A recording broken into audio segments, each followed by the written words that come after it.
Tamil news நேயர்களுக்கு அன்பு வணக்கம். இன்றைய நேர்காணலில் நம்மோடு இணைந்திருப்பவர் தமிழ் நியூஸோட ஆசிரியர் மற்றும் பத்திரிகையாளர் திரு செந்தில் சார். சார் வணக்கம். வணக்கம் அக்கீம். சார், திரு விஜய் சற்று முன்பாக ஒரு அறிக்கையை ஒண்ணு வெளியிட்டிருக்கிறாரு. அந்த அறிக்கையை முதல்ல நம்ம பேசுறதுக்கு முன்னாடி, இன்னைக்கு பெரம்பூர்ல தான் நிக்கக்கூடிய தொகுதியில வீடு வீடா போய் ஒரு பிரச்சாரம் செய்யலாம் அப்படின்ற ஒரு திட்டமிடப்பட்டிருந்தது. இப்ப அதுவும் ரத்தாயிருக்கு. அது எதிர்பார்த்த ஒண்ணுதான். ரத்தாகுறது வந்து புதிதல்ல. எல்லாமே ரத்தாயிருக்கு. ஏதோ ஒரு போறதே அரிதுன்னு மாரி தான் இருக்கு. வீடு வீடா போக வேண்டிய ஒரு சூழல்ல அவர் போகல. இப்ப நாளைக்கு திருச்சி கிழக்கு அதுவும் ரத்தானாலும் சந்தேகம் இல்லை. அப்படிதான் நமக்கு புரிய வேண்டியிருக்கு. இந்த அறிக்கையை எப்படி பார்க்குறீங்க? ரத்தாவறதுக்கு இந்த காமந்து சர்க்கார் திமுக தான் காரணம்ன்றாரு. ஒரு சாக்குன்னு சொல்லுவாங்கல்ல, தோல்விக்கு ஒரு காரணம் தேட ஆரம்பிச்சுட்டாரு விஜய். அப்படிதான் நான் பார்க்குறேன். காரணம் என்னன்னா, தொடர்ந்து நெறைய நாட்கள் 3 மாசம் இருந்துச்சு அவருக்கு. பிரச்சாரம் பண்ணியிருக்கலாம். தொடர்ந்து இருக்கடே ரொம்ப நெக்கில வந்து நின்னுட்டு, இதுக்கு என்ன பிரச்சாரம்க்கு நான் போகாததுக்கு காரணம் திமுக. அப்படிங்கிற ஒரு சாக்கு போக்குக்கான ஒரு அறிக்கையா தான் அத நான் பார்க்குறேன். என்ன காரணம்னா, நீங்க நல்லா நீங்க 234ல நீங்க யாரோடையும் கூட்டணி இல்லன்னு முடிவு பண்ணிட்டீங்க. சீமான் மாரி தான் நீங்களும். சீமான் எப்ப ஆரம்பிச்சார் பிரச்சாரம்? போன மாசமே ஆரம்பிச்சார். ஃபர்ஸ்ட் பிரச்சாரத்தை ஆரம்பிச்சது அவர் தான் ஆரம்பிச்சார். கேண்டிடேட் அனௌன்ஸ் பண்ணி நீங்களும் அதே மாரி தானே பண்ணியிருக்கணும். ஏங்க தேர்தல் அறிக்கை முந்தா நேத்துங்க. பிரச்சாரம் முடிஞ்சு கிட்டத்தட்ட பாதி அவருடைய பிரச்சாரம்னு பார்த்தீங்கன்னா 90% பிரச்சாரத்தை அவர் முடிச்சதுக்கு அப்புறம் ஒரு தேர்தல் அறிக்கை. எந்த விதத்திலையும் திட்டமிடல்ங்கிறது வந்து ஒரு வகையிலும் இல்ல. புரியுதுங்களா? நீங்க அதனால அதுதான் நம்ம ஏற்கனவே இத பத்தி பேசினோம். நீங்க 2 தொகுதியில நிக்கிறீங்க. அந்த தொகுதியில உங்க பொறுப்பாளர்கள் யாராவது போட்டீங்களா? இல்லையா? போடல. திருச்சி கிழக்குல யாருமே இல்ல. நீங்க எல்லாமே கேண்டிடேட். உங்க கூட பக்கத்துல நிக்கிறவன், போனவன், கார் ஓட்டுறவங்க, கார் ஓட்டுனவரோட ஃப்ரெண்டு, அப்பா, பையன் எல்லாத்தையுமே நீங்க கேண்டிடேட் ஆக்கிப்புட்டு, என்னைய வந்து நீங்க பிரச்சாரத்துக்கு விட மாட்டேங்கிறீங்க, போ மாட்டேங்கிறீங்கங்கிறது எந்த விதத்துல நியாயம்? உங்களுக்கே தெரியுது. நீங்களே சைக்கிள ஓட்டிட்டு போறதுக்குள்ள ஒரு 500 மீட்டர் சைக்கிள் ஓட்ட முடியல உங்களால. இறங்கி ஓடி போய் நீங்க சைக்கிள போட்டுட்டு ஓடி போய் வேன்ல ஏறி தப்பிச்சு போற மாரி போறீங்க. தாவேக்காவுடைய நிலைமை என்ன அப்படிங்கிறது அவருக்கு நல்லா தெரியும். ஒரு பிரச்சாரத்துக்கு எந்தவித கட்டுப்பாடு இல்லாத ஒரு கூட்டம் வருது. அது அவருக்குமே நல்லாவே தெரியுது. ஒரு சாதாரணமா ப்ளீஸ் கொஞ்சம் தள்ளி நில்லுங்க, கொஞ்சம் தள்ளி நில்லுங்க. நீங்க ஒரு தலைவர் கேட்கிற மாரியா இருக்கு. யாருக்காவது அந்த கூட்டம் கட்டுப்படுதா? விஜய் இன்க்ளூடிங் விஜய். யாருக்குமே அவங்க கட்டுப்பாடு இல்ல. போலீஸ் என்ன பண்ண முடியும்? லத்தி சார்ஜ் ஒவ்வொரு முறையும் லத்தி சார்ஜ் பண்ணா சரியா இருக்கும். அரசியல் கட்சி விஷயங்கள்ல லத்தி சார்ஜ்னா அது வேற மாரி அரசியல் ஆகும். நீ ஒரு ஆர்ப்பாட்டம், போராட்டம், இல்ல விஜய்ங்கிற ஒரு நடிகர் வந்திருக்காரு. ஒரு கூட்டம் வருதுன்னா அடிச்சுலாம் சார்ஜ்லாம் நடந்திருக்குது. நீங்க ஒரு கூட்டத்துக்காக ஏற்பாடு பண்ணி கூப்பிடுறீங்க. தவேகா சார்பில் பிரச்சாரம்னு ஒரு கூப்பிடுறீங்க. அது வேலூரா இருக்கட்டும், எங்க ஊர்லயே. அப்ப வரும் கூட்டத்த நீங்க தான் கட்டுப்பாடா வச்சுக்கணும். போலீஸ் எந்த அளவுக்கு கட்டுப்படுத்த முடியும்? அது கட்டுப்படுத்தினா அது வேற மாரி அரசியல் ஆகும்ல. அது தெரியும்ல, விஜய்க்கும் தெரியும். சரி, இன்னைக்கு என்ன இந்த அறிக்கையில இருக்குன்னு பார்த்தீங்கன்னா, என்னையே பிரச்சாரம் செய்ய விடமாட்டுட்டாங்க. ஆனாலும் நாங்க வந்து ஒவ்வொரு வீட்லயும் இருந்து சோசியல் மீடியால நான் அரசியல் பண்ணுவேன். என்னைய தடுக்க முடியாதுங்கிறது தான் சொல்லாம சொல்றாரு. வேற என்ன சொல்ல முடியும் இதுல? நீங்க ஒவ்வொரு ஊரா போய் என்னால பிரச்சாரம் பண்ண நீங்க அனுமதிக்க இல்லாட்டியும், நான் சோசியல் மீடியாவ பிரச்சாரம் பண்ணுவேன்னு சொல்றாரு. இததான் சொல்ல வராரு. காரணம், நீ 3 நாளைக்கு முன்னாடியே சொல்றது இது. ப்ராப்பரா ஒரு 40 நாளைக்கு முன்னாடியே ஒரு டீம் போட்டு, லீகல் டீம் ஒண்ணு போட்டு, ஒவ்வொரு ஊர்லயும் என்னென்ன பிரச்சனை? எப்ப போறீங்க? அனுமதினா அனுமதிக்கு ஒரு டீம் வைங்கங்கிறேன். யாரு வர்றா? ஒவ்வொரு இடத்துலயும் புசியானது வராருங்க.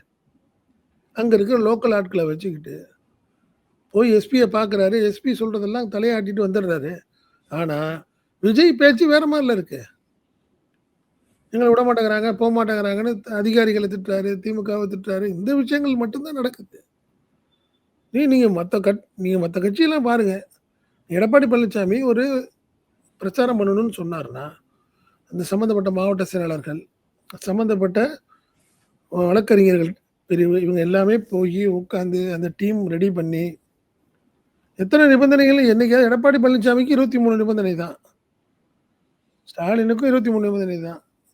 சீமானுக்கும் 23 நிபந்தனை தான். அரசியல் தேர்தல் பிரச்சாரத்துக்கு எல்லாத்துக்கும் 23 நிபந்தனை தான். நீங்க உங்களுக்கு மட்டும் 23 நிபந்தனைங்கிற மாரி ஒரு கிரியேட் பண்ணிக்கிட்டு, இதெல்லாம் வந்து பெருசா எடுபடாதைக்கும் 2வது பார்த்தீங்கன்னா, இந்த கருத்து கணிப்புகள்ங்கிற அடிப்படையில வரிசையா தொடர்ந்து வரும்போது, ஒரு இடத்துல கூட தாவேக்காக்கு வெற்றி வாய்ப்பு இல்லை அப்படிங்கிற மாரி தான் இந்த கருத்து கணிப்புகள் எல்லாமே வந்துகிட்டே இருக்கு. வெளிய வருது பார்த்தா. அது அவர் நினைக்கிற பத்திரிகைகள் சரி, நினைக்காத பத்திரிகைகளுக்கும் அதே மாரி தான் கருத்து கணிப்புல சொல்றாங்க.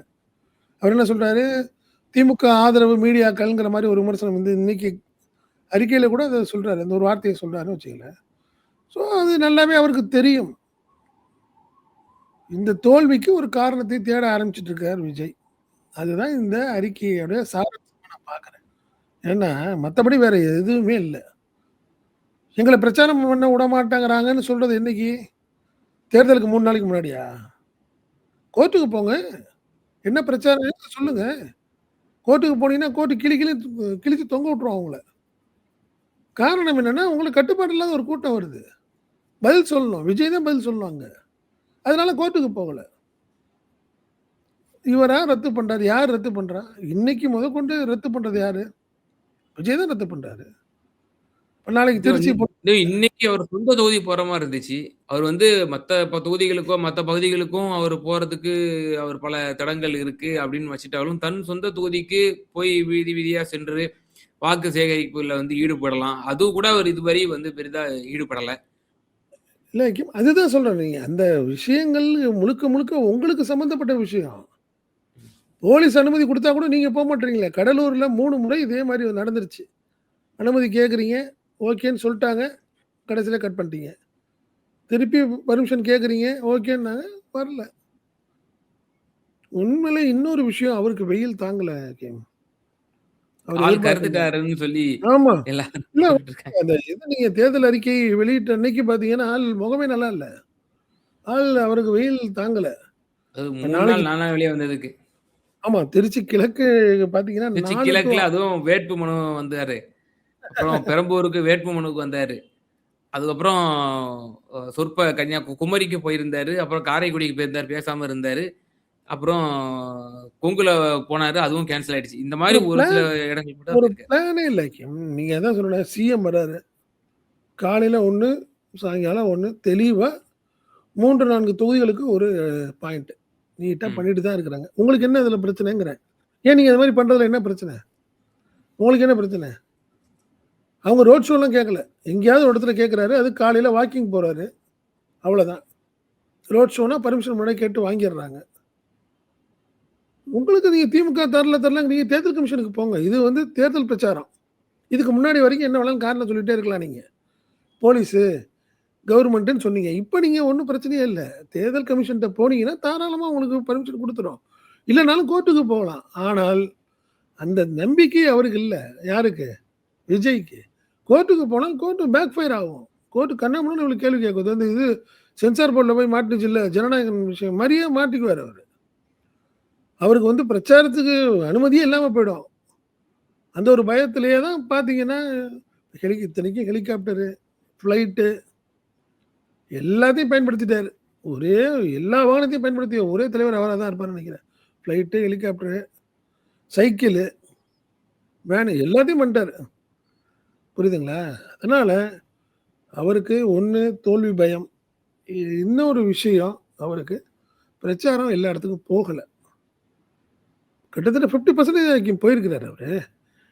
நீங்க என்ன கிருஷ்ணகிரி, தர்மபுரி அந்த சைடு பாருங்க. மத்த ம். இடத்துக்குலாம் பிரச்சாரத்துக்கு போகவே இல்ல. ம். ஸோ இந்த விஷயங்கள் எல்லாமே அவருக்கு பெரிய மைனஸ் ஆகும். ராமநாதபுரம் போலாம், போகல. காரைக்குடி போயிட்டு பேசாம போறாரு. சில இடங்களுக்கு போறாரு, பேச முடியல.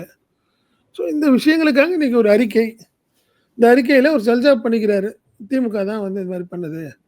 ஆனாலும் நாங்க வந்து சோர்ந்து இல்ல. கண்டிப்பா ம். நாங்க வந்து பிரச்சாரத்த வேற மாரி கொண்டு போவோம் அப்படின்னு சொல்றாரு. இன்னொரு விஷயம், ஒரு 2 நாளைக்கு முன்னாடி கோலம் போடுங்கன்னு சொன்னாரு. ஆமா. ஒரு மக்கள்ட்ட பெருசா இல்ல. அவருக்கு ஒரு பெரிய வரவேற்பு இல்ல. அவர் எதிர்பார்த்த அளவுக்கு இல்ல. அவருக்கு வந்த கூட்டத்துக்கு ஒரு வீட்ல ஒரு கோலம் போட்டதுக்கு இன்னும் எவ்வளோ இருந்திருக்கணும் கிம்? ஒரு ஒரு ம். தெருவுல. நெனச்சு ஆ. பாருங்க. எவ்வளோ தன்னோட பெரிய கூட்டம். வாக்காளர்கள் வந்து அப்ப எல்லாரும் வீட்ல வந்து அ போட வலியுறுத்தி இருக்கணும். வழி ஒரு வந்து வந்திருக்கணும். ஒரு தெருவுக்கு குறைஞ்சது ஒரு 10, 15ஆவது இருக்கணுமே. போட்டுருக்கணும். கோலம் போட்டுருக்கணும். ஒண்ணும் இல்ல. அது அவருக்கும் நல்லாவே தெரியுது. அது ஒரு பெரிய ம், மைனஸ் ம், அவருக்கு. ம், இதே அவருக்கு நல்லாவே தெரிஞ்சிருக்கும். ம், கோலம் போட சொன்னோம். என்னடா ஊருக்கு ஒருத்தன் கூட கோலம் போடலையே! ம். கூட்டம் மட்டும் வந்துகிட்டே இருக்கு. சொன்னத ஒருத்தன் கேட்க மாட்றானேங்கிற மைனஸ் கூட அவருக்கு ஒரு பெரிய ம். சங்கடமான விஷயம். இது விஜய்க்கு கண்டிப்பா உணர்த்தியிருக்கும். ஆஹா! நம்மள பார்க்க தான் வந்திருக்காய்ங்க. நம்ம சொல்றத கேட்க மாட்டாங்க போல இருக்குடாங்கிறத அவரு நல்லாவே உணர்ந்திருப்பார். ம். அப்படிதான் நான் பார்க்குறேன். நாங்க அது என்ன சொல்றாரு சார், நாங்க வந்து பழைய ஃபார்மேட்டில் வந்து ரோட்டில் பிரச்சாரம் செய்வதை மட்டுமே நம்பி இருக்கவில்லை. தாவேகாவிற்கு ஆதரவாக தமிழ்நாடு மக்கள் நலன் சார்ந்த தன்னெழுச்சியான, தன் விருப்பமான பிரசாரம். அதேபோல தமிழகம் எங்கும் உள்ள ஒவ்வொரு வீட்டிலும் மாபெரும் மக்கள் சக்தி இயக்கமாக மாறி நடந்து கொண்டிருக்கிறது. அதுதான் அப்படின்ற மாரி சொல்றேன். சொல்றாரு. அதுதான் வைக்கும். நீங்க அவர் வந்து பழைய ஃபார்மேட்லாம் இல்லையாம். போய் உங்கள மாரி யாருங்க நாங்க போய் நிக்கிறது? தெரு தெருவா போய்க்கிட்டு, கொடிய புடிச்சுக்கிட்டு, அன்பார்ந்த வாக்காளர் பெருமக்களே எங்களுக்கு வாக்களியுங்கள். நாங்கள் இதெல்லாம் அப்படிலாம் நாங்க கேட்க கொள்கை மாட்டோம். கொள்கை கொள்கை தலைவர்கள் எல்லாமே பழைய ஃபார்மட்ல வாழ்ந்தவங்க. ம். பழைய ஃபார்மட்ல தான் பிரச்சாரம் பண்ணவங்க. வெற்றி பெற்றவங்க. பெரியாரா இருக்கட்டும், அண்ணாவா இருக்கட்டும் எல்லாமே பழைய ஃபார்மட்டு. உங்க புது ஃபார்மட் எந்த அளவுக்கு உங்களுக்கு ஒர்க் அவுட் ஆகும்ன்னு பாருங்க. அதுதான் நான் சொல்றேன். இந்த புது ஃபார்மட்ல தான் நீங்க கோலம் போட சொன்னீங்க. புது ஃபார்மட் பெருசா வேலையே ஆகலையே. சோசியல் மீடியால அரசியல் பண்றதுங்கிறத மறைமுகமா சொல்றீங்க. அது எவ்வளோ பெரிய மைனஸா அவருக்கு இருக்க போகுதுங்கிறத அவர் பார்க்க போறார். அப்படி சோசியல் கண்டிப்பா இருக்கு. மீடியாவுல வந்து அளவுகோலா வச்சோம்னா, அப்ப நாம் தமிழர் கட்சி சீமான் அவர்கள் தான் இப்ப இந்நேரத்துக்கு முதலமைச்சர் ஆயிருக்கணும். அதுதான் சொல்றேன் நானு. நீங்க அததான் சொல்றாரு. பழைய ஃபார்மட் ம், கிடையாதுன்னு சொன்னா என்ன அர்த்தம் அது? ம், நாங்க வந்து வீடு வீடா போய் பிரச்சாரம் பண்ணணும்னு அவசியம் இல்ல. ஏற்கனவே எங்களுக்கு செல்ஃபோன் இருக்கு. நாங்க அடிச்சோம்னா வந்து லைக் வந்து குமியும். 2,000,000 3,000,000 நாங்க போயிட்டு இருக்கிறோம். எங்க லைக் அதில பார்த்துக்கோன்னு சொல்றாரு. இது அது மே 4ஆம் தேதி அவருடைய ரிசல்ட் என்னங்கிறது நல்லாவே தெரியுது. அது அவரே இப்படி ஒரு தலைவரே இப்படி ஒரு மனநிலைக்கு வந்துட்டாருன்னா, வீடு வீதியா போங்க. ஒவ்வொரு வீடா போய் கேளுங்க. விசில் சின்னத்துக்கு வாக்கு கேளுங்க. ஒவ்வொரு இடமா போங்கன்னு சொன்னாருன்னா, ஒரு தலைவர் நல்லா இருக்கும். பழைய ஃபார்மட்லாம் வேணாம் பாஸ். வீட்லயே இருந்து நீங்க வேலைய பாருங்க பாஸ் அப்படின்னு சொன்னா, அதுதான் பலமுறை சொல்லிட்டே இருக்காங்க. ஹோம் அட் ஒர்க் நான் அதே வொர்க் ஃப்ரம் ஹோம். மாரி ஒர்க் ஃப்ரம் ஹோம்ங்கிறத மனநிலையிலேயே தான் விஜய் இருக்கிறாரு. கொஞ்சம் கூட மாறல. அவ்வளோதான். இதுதான் சொல்லலாம் நம்ம. வேற என்ன சொல்றது?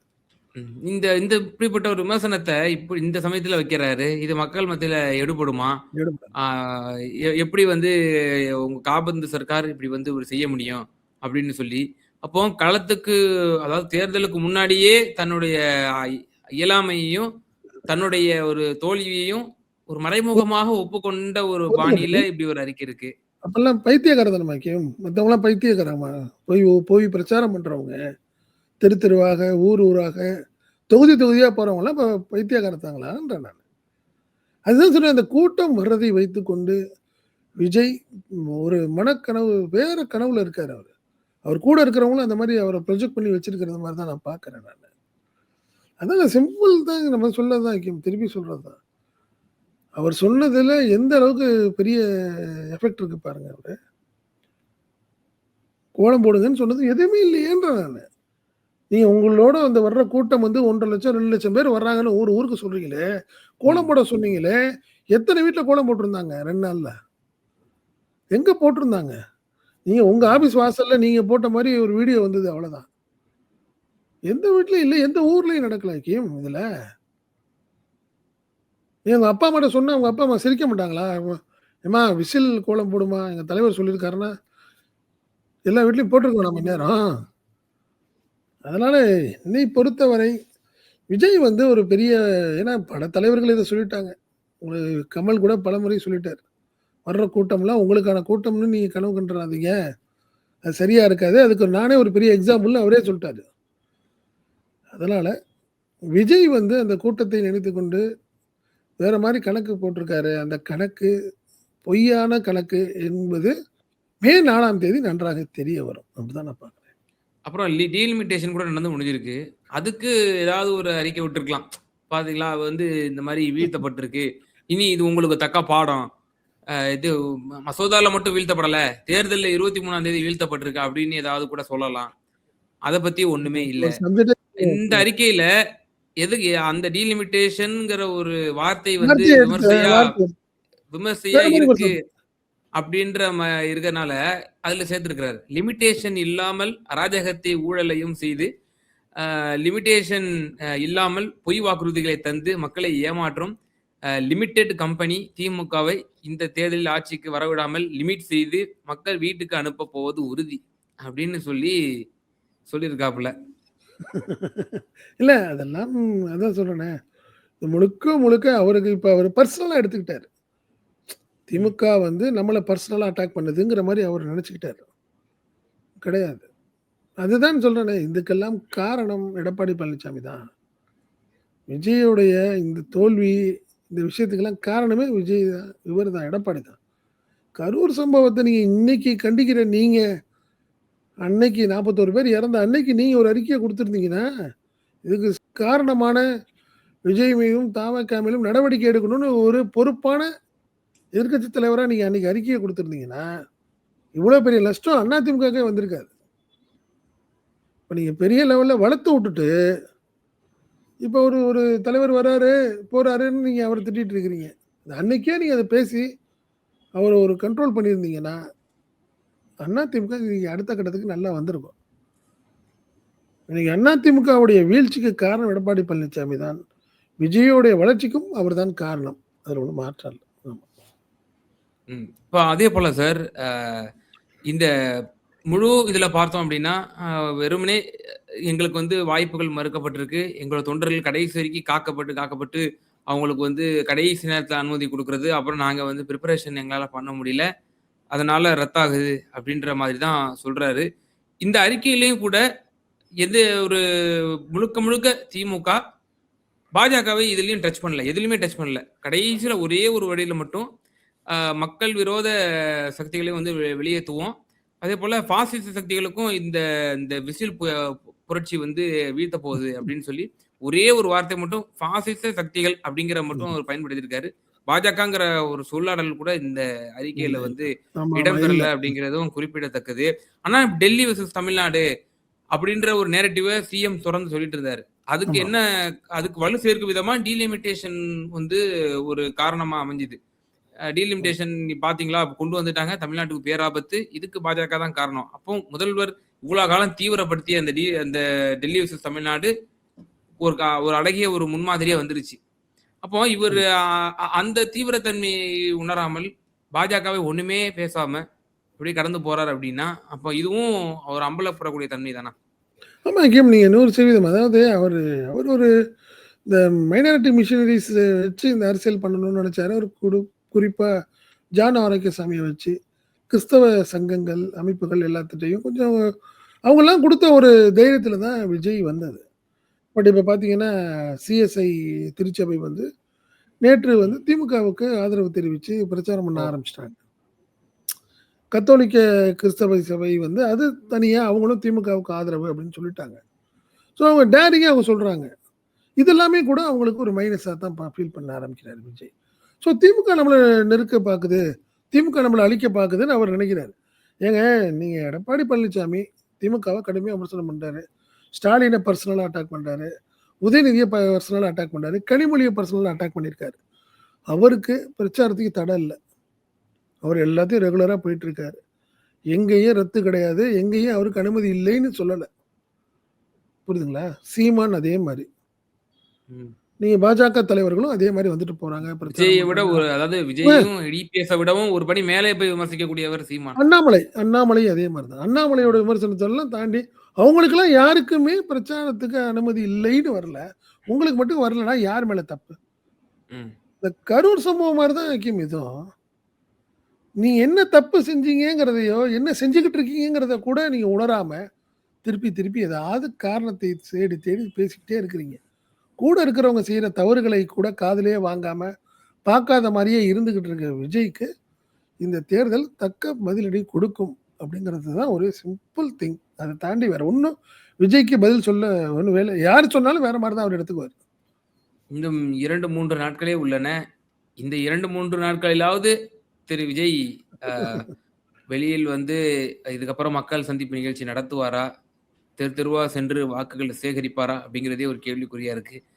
ஆங்காங்கே அந்தந்த வேட்பாளர்கள் வந்து தனிமையில் போய் சந்திக்கக்கூடிய மக்களை சந்திக்கக்கூடிய காட்சிகளும் சிலைய பார்க்கிறோம். எடுத்துட்டு போறாங்க. சிலைய எடுத்துட்டு போறான். ஆ, ஏஐல செஞ்சுக்கிட்டு விஜய் பிரச்சாரம் பண்ற மாரி அவன் ஒருத்தன் பண்ணிட்டு இருக்கான். எங்க மாதிரி இருக்கு அதுதான் சொல்றாரு. ஒரு பழைய ஃபார்முலாலாம் கிடையாதுங்க. ஆ. பழைய மெத்தட்லாம் கிடையாதுங்க. இது எல்லாமே நாங்கலாம் ஹைடெக்கா வந்துட்டோம். சோ கிட்டத்தட்ட ட்ரம்ப்புக்கு ஈக்குவலா போயிட்டாரு அவரு. என்ன அமெரிக்கன் ஸ்டைலுக்கு போயிட்டாங்க. தாவேகா பிரச்சாரத்துல. ஆமா. நிச்சயமா சார். திரு விஜய் தொடர்ந்து ரத்து செய்து கொண்டிருக்கிறார். இது தேர்தலில் நிச்சயம் எதிரொலிக்கும் என்ற ஒரு கருத்தை கூறியிருக்கிறீர்கள். ரொம்ப நன்றி உங்களோட நேரத்த பயந்தமைக்கு. நன்றி ஐயா. நன்றி.